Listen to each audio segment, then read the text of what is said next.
Students, आप सभी का स्वागत है गॉड क्लासेस पर। और आशा है कि आपको मेरे वीडियोस पसंद आ रहे होंगे, आपको उनसे बेनिफिट भी हो रहा होगा।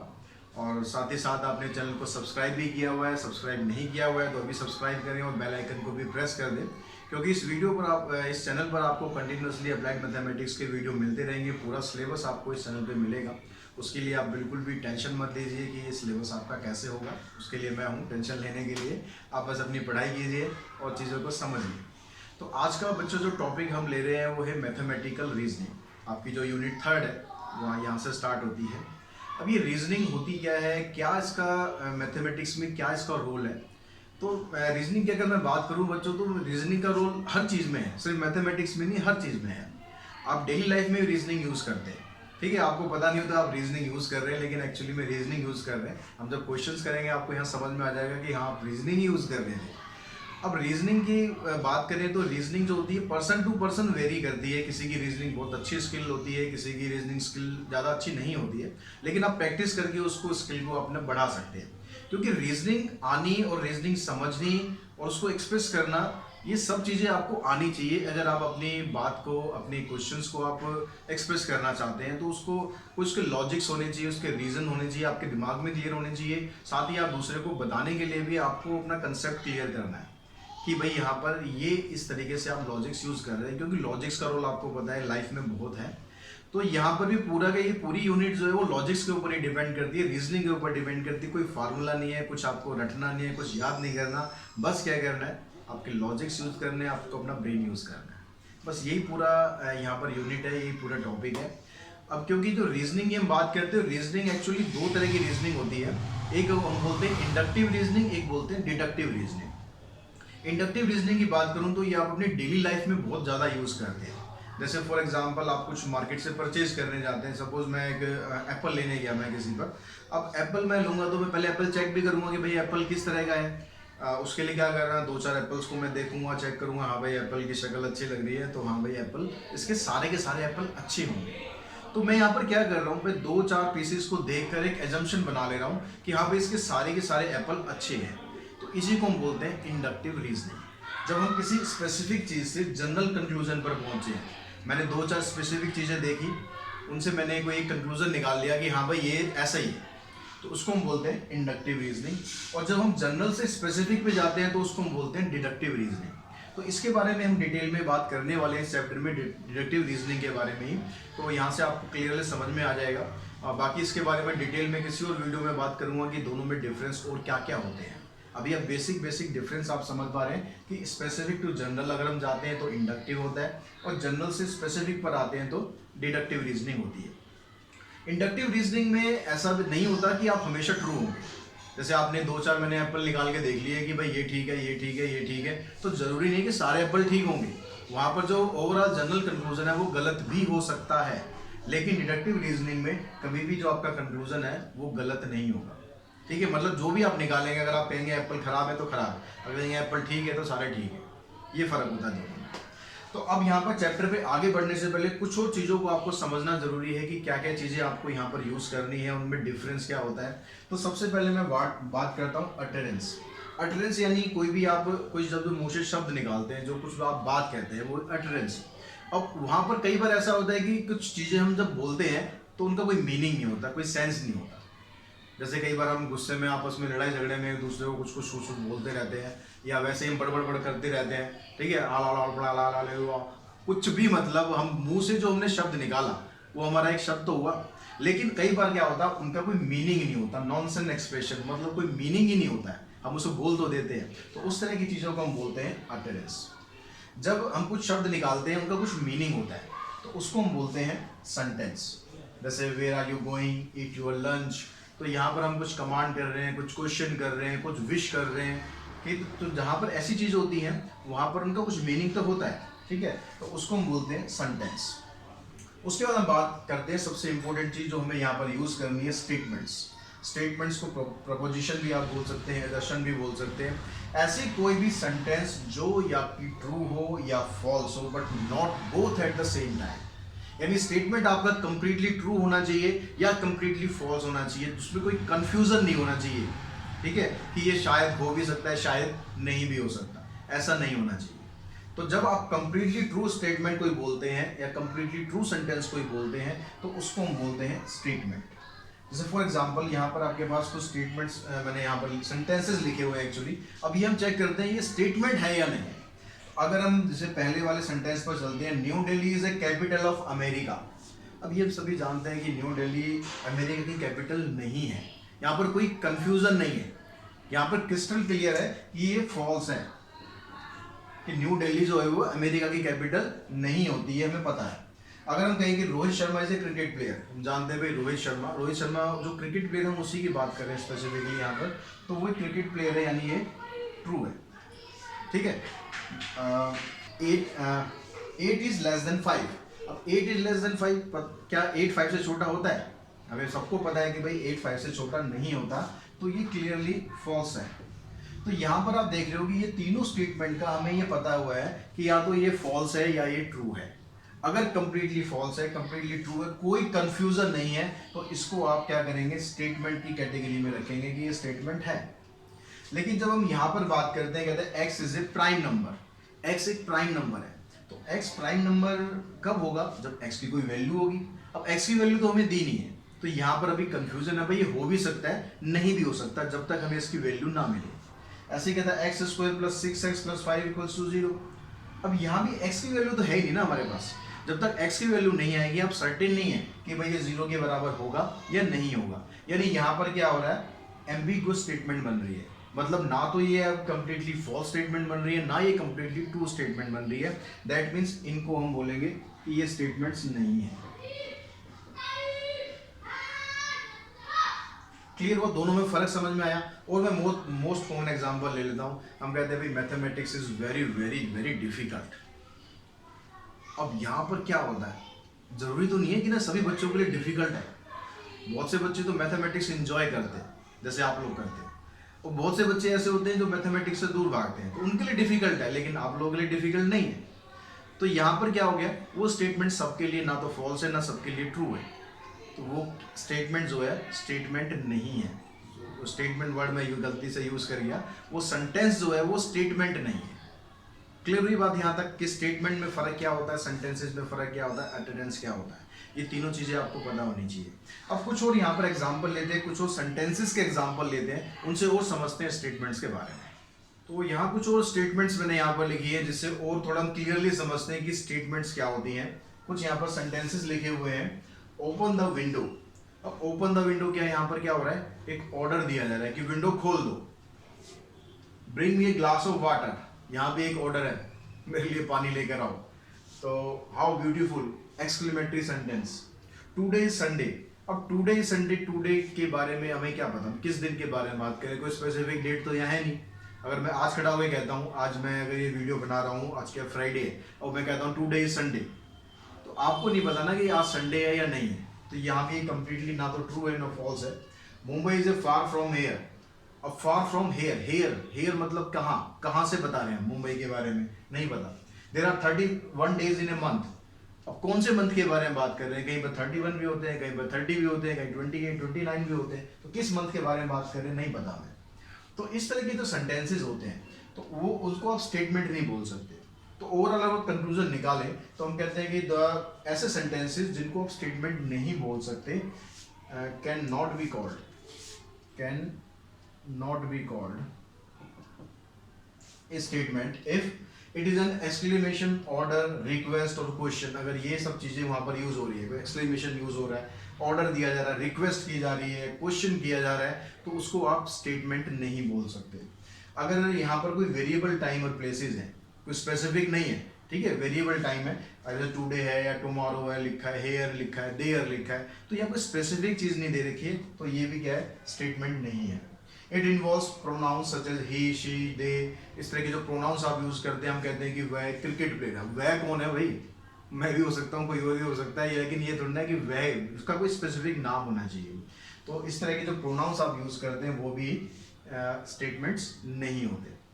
अब जो स्टेटमेंट जब हम लिखते हैं तो स्टेटमेंट को नॉर्मली हम स्मॉल लेटर से डिनोट करते हैं। आपने पी लिख दिया, क्यू लिख दिया, आर लिख दिया, एस लिख दिया, इस तरह से आप कोई भी स्मॉल लेटर्स यूज कर सकते हैं। जैसे यहाँ लिखा पी लिख दिया आगे, ठीक है, ये सिंबल आप लगाएंगे। सन इज ग्रीन, तो यहाँ स्टेटमेंट फॉल्स है या ट्रू है वो मैटर नहीं करता, या तो फॉल्स होना चाहिए ट्रू होना चाहिए, स्टेटमेंट्स होनी चाहिए। तो स्टेटमेंट्स को आप ऐसे स्मॉल लेटर से डिनोट कर सकते हैं। और जब स्टेटमेंट की हम बात करते हैं तो स्टेटमेंट या तो ट्रू होती है या फॉल्स होती है। जो ट्रू या फॉल्स होती है तो उसको हम क्या बोलते हैं, उसकी ट्रुथ वैल्यू बोलते हैं, ट्रुथ वैल्यू या फिर लॉजिकल वैल्यू, ट्रुथ वैल्यू या लॉजिकल वैल्यू। और स्टेटमेंट अगर ट्रू होती है तो उसको आप टी से डिनोट कर सकते हैं या फिर 1 लिख सकते हैं। ये ट्रुथ वैल्यू टेबल जो हम आगे करेंगे भी डिटेल में, तो यहाँ पर ट्रुथ वैल्यू का मतलब होता है आप वहाँ पर टी लिखेंगे या 1 लिखेंगे अगर स्टेटमेंट ट्रू है। अगर स्टेटमेंट फॉल्स है तो या तो आप एफ लिखेंगे या फिर 0 लिखेंगे। जैसे स्टेटमेंट यहाँ पर कहता है sum of 3 and 5 is 8, true statement है तो आप यहाँ पर टी लिखेंगे या फिर 1 लिखेंगे। अगर यहाँ कहता है statement some of 3 and 5 is 7, यहाँ स्टेटमेंट कंप्लीटली फॉल्स है तो यहाँ पर फॉल्स लिखेंगे या फिर 0 लिखेंगे अगर आपसे ट्रुथ वैल्यू पूछी जाती है या इसकी लॉजिकल वैल्यू पूछी जाती है। बच्चों यहाँ कुछ एक्सरसाइज 8.1 जो आपकी दी हुई है ML अग्रवाल में, उसके कुछ क्वेश्चंस मैंने यहाँ पर लिए हुए हैं जहाँ से आप समझ पाएंगे। आप एक्सरसाइज कोई भी बुक यूज कर रहे हो क्वेश्चन लगभग इसी तरह के होंगे। तो यहाँ कहता है identify which of the following are statement, इनमें से कौन कौन से स्टेटमेंट है। तो जो अभी अभी हमने बेसिक डिस्कस करे हैं उनको ध्यान में रखते हुए आपको सिर्फ ये देखना है कि कौन सा कंप्लीटली ट्रू है या कंप्लीटली फॉल्स है, वो स्टेटमेंट है, बाकी कोई भी स्टेटमेंट्स नहीं है। तो यहाँ पहला सेंटेंस देते हैं लॉर्ड कृष्णा इज ब्लैक। ठीक है, आप लॉर्ड कृष्णा के बारे में पता है कि हम पढ़ते ही आ रहे हैं कि लॉर्ड कृष्णा जो है श्याम रंग के थे, श्याम रंग को इंग्लिश में ब्लैक ही लिखते हैं। तो यहाँ पर ये स्टेटमेंट आपकी ट्रू है, तो स्टेटमेंट ट्रू है मतलब ये स्टेटमेंट है। मैं सिर्फ ये राइट और रॉन्ग लगाऊंगा, मतलब राइट का मतलब वो स्टेटमेंट है, तो इधर इट इज ट्रू और इट इज फॉल्स। ठीक है, हाउ ब्लैक इज कृष्णा, अब यहाँ पर क्या हो रहा है, यहाँ क्वेश्चन यूज हो रहा है, क्वेश्चन मार्क अगर दे दिया आपने, क्वेश्चन पूछा जा रहा है तो वो स्टेटमेंट में नहीं काउंट होता। ठीक है, लिसन टू मी, ये एक्सक्लेमेटरी सेंटेंस हो गया। अब लिसन टू मी यानी ये भी आपका फॉल्स हो गया। ये ट्राइंगल हैज 4 साइड्स, अब ट्राइंगल की 3 साइड होती है ये पता है हमें, तो यहाँ पर ये स्टेटमेंट क्या दे रहा है आपको, स्टेटमेंट फॉल्स है, लेकिन हमें क्या बताना है स्टेटमेंट है या नहीं है। तो स्टेटमेंट ये है क्योंकि ये सेंटेंस जो है फॉल्स है। ठीक है, the moon revolves around the earth, और साइंटिफिकली हमें पता है कि ये सही है, अब सही है तो इसका मतलब ये स्टेटमेंट है। Prime factor of 6 are 2 and 3, 6 के प्राइम फैक्टर अगर आप निकालोगे तो एक 2 निकलेगा और एक 3 निकलेगा, यानी ये सेंटेंस भी ट्रू है, दैट मींस ये भी स्टेटमेंट है। आगे कहता है do you know the prime factor of 6, अब यहाँ क्वेश्चन पूछ रहा है कि आप उसके प्राइम फैक्टर जानते नहीं जानते, क्वेश्चन पूछ रहा है तो ये स्टेटमेंट नहीं है। डू योर होमवर्क, यहाँ पर क्या हो रहा है, ऑर्डर दिया जा रहा है, ऑर्डर दिया जा रहा है तो ये भी स्टेटमेंट नहीं है। x² + 6 = 0, मतलब यहाँ पर अब हमें ये नहीं पता कि x की वैल्यू क्या है, x की वैल्यू के ऊपर डिपेंड करेगा कि ये 0 के बराबर है या नहीं है, यानी ये ट्रू भी हो सकता है, ये फॉल्स भी हो सकता है, दैट मींस ये स्टेटमेंट नहीं है। 2 + 2 = 5, ये भी गलत है। ठीक है, एक पिक्चर आई थी 2 और 2 5, ठीक है, एक मेरी वीडियो भी है जिसमें मैंने 2 और 2 5 करके दिखाया है, लेकिन वो ट्रिक है, वो फैक्ट नहीं है, तो वो ट्रिक है, यानी ये हमें पता है कि ये फॉल्स है, फॉल्स है यानी स्टेटमेंट ये है। 2 + 5 > 11, ठीक है, 7 आएगा, 7 11 से छोटा होता है, ये भी स्टेटमेंट है। The earth is a star, ये भी स्टेटमेंट है क्योंकि ये भी एक ट्रू सेंटेंस है। तो इस तरह से आपको बस स्टेटमेंट जब दी होगी तो या तो कंप्लीटली फॉल्स है या कंप्लीटली ट्रू है, तो वो स्टेटमेंट की कैटेगरी में आएगी।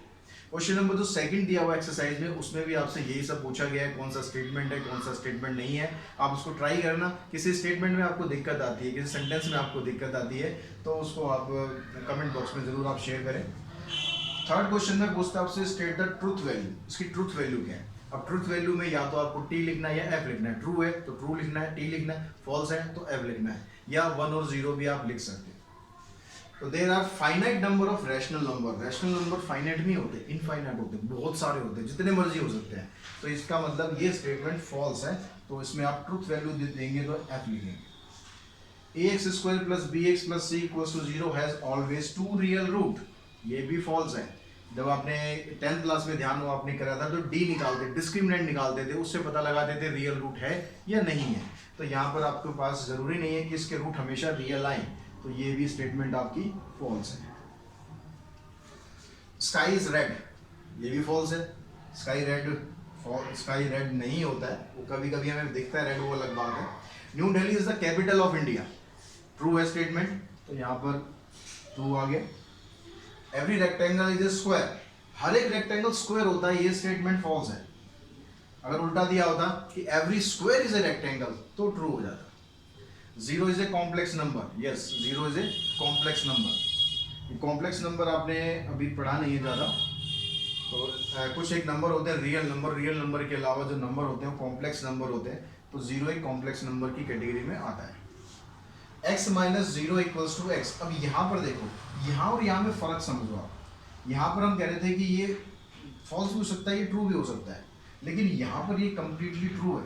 क्यों ट्रू है? क्योंकि आप x में से जीरो माइनस कर रहे हो और x से रिजल्ट आ रहा है, यानी यहाँ x की जगह कुछ भी नंबर आ जाए कोई फर्क नहीं पड़ेगा रिजल्ट पर। x की जगह आप यहाँ 1 लिख दो, -1 लिख दो, 2 लिख दो, 100 लिख दो, कुछ भी लिख दो, इस स्टेटमेंट में कोई फर्क नहीं पड़ेगा। स्टेटमेंट ये की यही रहेगी। यहाँ पर 100 है तो यहाँ भी 100 आएगा। तो यहाँ पर x की वैल्यू हमें नहीं पता, लेकिन कोई सा भी केस आ जाए, x की कोई सी भी वैल्यू आ जाए, उसमें ये स्टेटमेंट ट्रू रहेगी। तो ये स्टेटमेंट की कैटेगरी में है और ट्रू स्टेटमेंट की कैटेगरी में। यहाँ पर कह रहा है x square minus 1 equals to 0 has two real roots, +1 and -1। ये भी ठीक है। अगर आप 1 का स्क्वायर करोगे तो भी 1 आएगा, और अगर -1 की यहाँ वैल्यू डाल के स्क्वायर करोगे तो भी इसका रिजल्ट 0 ही आएगा, यानी ये स्टेटमेंट भी ट्रू है। Pigs fly, false statement. तो जब आपसे ट्रूथ वैल्यू पूछी जाएगी तो या तो आपको ट्रू लिखना है या फिर आपको फॉल्स लिखना है। तो बच्चों इसके नेक्स्ट टॉपिक की अगर हम बात करें तो नेक्स्ट टॉपिक आता है इसका नेगेशन ऑफ ए स्टेटमेंट। अब नेगेशन ऑफ स्टेटमेंट का सिंपल मतलब क्या है? The denial of A statement. मतलब किसी स्टेटमेंट को आप डिनाई कर दो, अब जो स्टेटमेंट में कहा जा रहा है उसका आप अपोज कर दो, तो वो क्या बन जाएगा? Negation of statement. जैसे फॉर एग्जांपल हमारे पास यहाँ पर, अच्छा इससे पहले एक चीज और बता दें कि जो स्टेटमेंट होता है उसका अगर आप नेगेशन लिखते हैं तो नेगेशन लिखने के लिए आपको क्या करना है? ये सिंबल यूज करना है या फिर ये यूज करना है या ये यूज करना है। अगर आप हमारे पास स्टेटमेंट कोई P है तो उसका जो नेगेशन आप लिखेंगे या तो ये सिंबल से डिनोट कर दो या इससे डिनोट कर दो या इससे डिनोट कर दो। नॉर्मली हम ये वाला सिंबल ज्यादा यूज करते हैं। जैसे फॉर एग्जांपल आपके पास स्टेटमेंट है राम इज हैप्पी। अब राम इज हैप्पी का आपको डिनाई करना है।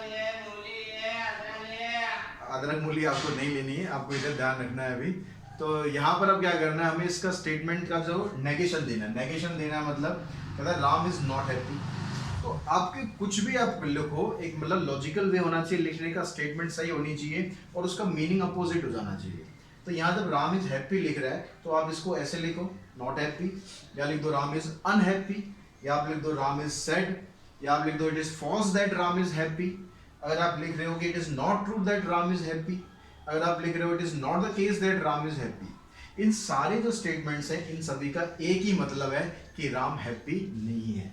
अब इतनी बार बोलोगे तो राम हैप्पी रहेगा कैसे बेचारा, ठीक है, लेकिन राम फिर भी हैप्पी है। हैप्पी रहना चाहिए लाइफ में हमेशा। हैप्पी रहोगे, स्माइल रहेगी फेस पर, तो हमेशा पॉजिटिव एनर्जी रहेगी आपके अंदर, और पॉजिटिव एनर्जी रखनी आपको बहुत जरूरी है। तो यहाँ पर हमें ये बात समझ में आ गई कि किसी भी स्टेटमेंट को अगर आप डिनाई कर दो, उसको आप कह दो कि नहीं भाई ये नहीं है, तो वो क्या बन जाता है? Negation of statement. अब नेगेशन ऑफ स्टेटमेंट की अगर हम ट्रुथ वैल्यू निकालें तो कैसे होगी वो समझते हैं। ये स्टेटमेंट है आपके पास, यहाँ कहता है 2 + 2 = 4, तो इसकी ट्रुथ वैल्यू T आ गई, स्टेटमेंट ट्रू है। स्काई इज पर्पल, ये फॉल्स है हमें पता है, तो इसकी ट्रुथ वैल्यू क्या आ गई? फॉल्स। अगर आप इन दोनों स्टेटमेंट का नेगेशन लिखें, नेगेशन में क्या आ जाएगा? यहाँ कह रहा है 2 + 2 = 4, हम लिख देते हैं 2 + 2 ≠ 4। तो यहाँ पर आप लैंग्वेज में लिख दो या सिंबल लगा दिया हमने 2 + 2 ≠ 4। दैट मीन्स ये स्टेटमेंट क्या होगी? फॉल्स होगी। अब यहाँ पर कहते हैं स्काई इज नॉट पर्पल, तो यह इसका नेगेशन हो गया, तो यानी ये स्टेटमेंट ट्रू हो गई, ठीक है। अब यहाँ से क्या कंक्लूजन आपके पास निकल के आ रहा है? अगर किसी भी स्टेटमेंट की ट्रूथ वैल्यू T है यानी ट्रू है वो, तो उसका जो नेगेशन करोगे वो हमेशा क्या आएगा? फॉल्स आएगा। अगर यहाँ पर ट्रूथ वैल्यू आपकी फॉल्स है तो उसका नेगेशन करेंगे तो क्या आएगा? ट्रू आएगा। तो यहाँ से आपके पास ये कंक्लूजन आ गया, ये स्टेटमेंट है, ये इसका नेगेशन है। स्टेटमेंट ट्रू है तो नेगेशन फॉल्स होगा, स्टेटमेंट फॉल्स है तो नेगेशन ट्रू होगा। क्लियर होगी बात यहाँ पर आपको? अब इसके कुछ एक्सरसाइज के क्वेश्चंस करके देख लेते हैं, वो भी आपको समझ में आ जाएंगे किस तरह से आपको करने हैं। तो यहाँ फर्स्ट क्वेश्चन में आपसे पूछा गया है राइट द नेगेशन। तो नेगेशन जैसा कि अभी हमने डिस्कस किया ऑलरेडी कि नेगेशन में क्या करना है आपको, इसको स्टेटमेंट को डिनाई करना है। तो यहाँ पर स्टेटमेंट में कहता था नंबर 17 इज प्राइम, तो नेगेशन में आप सिंपली क्या लिख दो? Number 17 is not A prime. Not लगा दो तो नेगेशन बन गया, नॉट दिया हुआ है तो नॉट हटा दो, नेगेशन बन गया।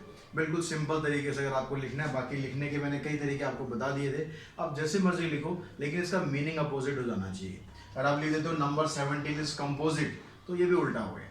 जो नंबर प्राइम नहीं होते वो कंपोजिट होते हैं, जो कंपोजिट होते हैं वो प्राइम नहीं होते हैं। यहाँ लिखता है root pi is a rational number. अगर आप लिख दो root two, sorry root pi नहीं है, root two is a rational number लिखा हुआ है तो आप लिख दो root two is not a rational number. अगर आप लिख दो root two is an irrational number तो वो भी नेगेशन हो गया, क्योंकि रैशनल का जो अपोजिट होता है वो इररेशनल हो गया। The number two is A greater than 7 तो number two is smaller than 7 ऐसे लिख सकते हो। Number two is not greater than 7, not तो आप मतलब हर जगह लगा सकते हो नेगेशन बनाने के लिए। नॉट दिया हुआ है तो नॉट को हटा दो।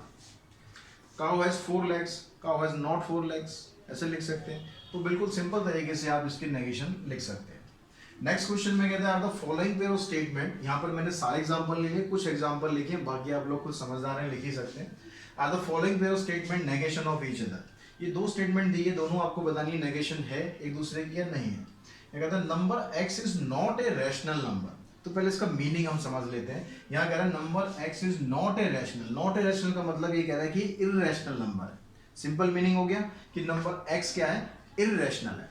अब यहाँ पर क्या कह रहा है, the number x is not an irrational. तो पहली स्टेटमेंट में था इररेशनल है, इस स्टेटमेंट में कह रहा है इररेशनल नहीं है। मतलब ये दोनों एक दूसरे की नेगेशन है। ठीक है, इस पे हमने राइट लगा दिया। यहां पर क्या कहते हैं, number x is not a rational. Not a rational का मतलब कह रहा है कि नंबर x इररेशनल है। ठीक है, जहां पर अगर नॉट वॉट दिया हुआ है तो पहले उस लाइन का मतलब आप समझ लो, उसका मीनिंग क्या निकल रहा है। अगर ये कह रहा है not a rational, that means ये कह रहा है कि इररेशनल है। ठीक है, अब अगली लाइन में क्या कह रहा है, the number x is an irrational. तो यहां पर भी सेम ही बात कह रहा है। जो लाइन इसमें ऊपर वाली बात में कह रहा था वही यहाँ पर नीचे वाले में भी कह रहा है, यानी दोनों चीजें ये सेम कह रहा है। तो ये दोनों एक दूसरे की नेगेशन नहीं है। नेक्स्ट चलते हैं क्वेश्चन नंबर 3 पे। कहता है write the negation of all man are mortal. तो इसका आपको नेगेशन लिखना है using there exist at least. इस वर्ड का यूज करना है और यहाँ पर इस वर्ड्स को बिना में करना है। तो अगर आप इससे बनाते हो देयर एग्जिस्ट एट लीस्ट, तो आप कैसे लिख सकते हो, there exist at least, there exist at least one man who is not mortal, who is not mortal। यहां पर कह रहा था कि जितने भी मैन है वो सभी मोर्टल है। ठीक है, अमर है। हमने यहां पर कह दिया कि कम से कम एक ऐसा व्यक्ति जरूर है जो कि मोर्टल नहीं है। इस लाइन का मतलब ये बन गया। अब यहां पर कहते हैं कि इस वर्ड के बिना आप बताओ। इस वर्ड के बिना आप कैसे बताएंगे, यहां पर आप लिख दो सिंपली कि all man are not mortal. ठीक है, यहां तो सिंपल नेगेशन देना है, all man are not mortal. यहाँ पर स्टार्टिंग में लगा दो not all man are mortal. जैसे मर्जी आप लिख दो, बस मतलब आपको उसका डिनाई करना है। जो बात वो कह रहा है उस बात को उसकी काटना ही काटना है। इसका मतलब हो गया आपका नेगेशन। ऐसे क्वेश्चन नंबर 4 भी इसी तरीके से आपको करना है, वो आप करके देख लेंगे। Question number 4। क्वेश्चन नंबर 5 में ये कहता है कि write the negation of the statement given in the question number first are true और फॉल्स। अब यहाँ पर क्या करना है आपको, जो क्वेश्चन नंबर फर्स्ट के जितने भी पार्ट दिए थे उन सब की नेगेशन आपको बताने है कि वो ट्रू है या फॉल्स है, और उसकी ट्रूथ वैल्यू बतानी है। ठीक है, also right the truth value of the original statement. तो यहाँ पर जैसे पहला है नंबर 17 इज प्राइम, तो नंबर 17 इज प्राइम, ये स्टेटमेंट ट्रू है। 17 जो है प्राइम नंबर होता है, तो इसकी ट्रूथ वैल्यू क्या हो गई, टी आ गई, जैसे हमने पिछले भी क्वेश्चंस में किया था। Root 2 is a rational number, ये फॉल्स है। जो रूट वाले नंबर होते हैं कंप्लीटली जो सॉल्व नहीं हो सकते उनको हम बोलते हैं इररेशनल। तो यहाँ पर इसकी ट्रूथ वैल्यू क्या हो गई, फॉल्स हो गई। नेगेशन मैंने आपको बताई दी कैसे लिखने हैं इनके। The number 2 is A greater than 7, number 2 7 से बड़ा है, ये भी फॉल्स है, तो इसकी ट्रूथ वैल्यू भी फॉल्स आ गई। काउ हैज 4 legs, ये ट्रूथ है, तो इसकी ट्रूथ वैल्यू टी आ गई। इसी तरह से क्वेश्चन नंबर 4 यहाँ पर दिया हुआ है, वो भी आप कर सकते हैं। स्टेटमेंट में आपको बस नेगेशन लिखना है। कहता है all the side of a equilateral triangle are of the same length.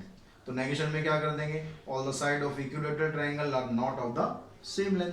ठीक है, क्वेश्चन नंबर 6 में आपको यहाँ स्टेटमेंट एक दी हुई है कि pi is not a rational number. आपको ये 3 ऑप्शन दिए, इनमें से कौन सा इसका नेगेशन है ये बताना है। तो यहाँ कह रहा है पाई is A not a rational. Not a rational का मतलब इररेशनल कह रहा है कि पाई एक इररेशनल नंबर है। ये स्टेटमेंट है आपकी। अब इसका नेगेशन देखो, पाई इज रैशनल, ये यहाँ से नॉट हटा दिया तो इसका नेगेशन बन गया, यानी ये इसका नेगेशन है। Pi is an irrational number. अब इस लाइन का मतलब भी तो यही है ना कि पाई एक इररेशनल है, और यहाँ भी ये कह रहा है कि पाई एक इररेशनल है। तो ये इसका नेगेशन नहीं है। Pi is not an irrational, यहाँ पर ये कह रहा था इरेशनल है, यहाँ पर ये कह रहा है कि नॉट एन इरेशनल है, यानी ये भी इसका नेगेशन है। तो इस तरीके से आप ये एक्सरसाइज भी फिनिश कर सकते हैं। आज की इस वीडियो में हम इतना ही करते हैं। नेक्स्ट आज हमने दो टॉपिक लिए हैं यहाँ पर। एक में हमने स्टेटमेंट्स को समझा कि स्टेटमेंट क्या होती है, स्टेटमेंट होती भी है या नहीं भी होती है, फिर हमने उसका नेगेशन भी कर लिया। तो ये दोनों तरह के जो टॉपिक है वो हमने कवर कर लिया। आई होप आपको समझ में भी आ गए होंगे किस तरह से आपको करना है। और वीडियो अगर आपको पसंद आई तो लाइक शेयर करें, चैनल को सब्सक्राइब करें, बेल आइकन को प्रेस करें। आज की वीडियो में इतना ही। Thanks to all of you.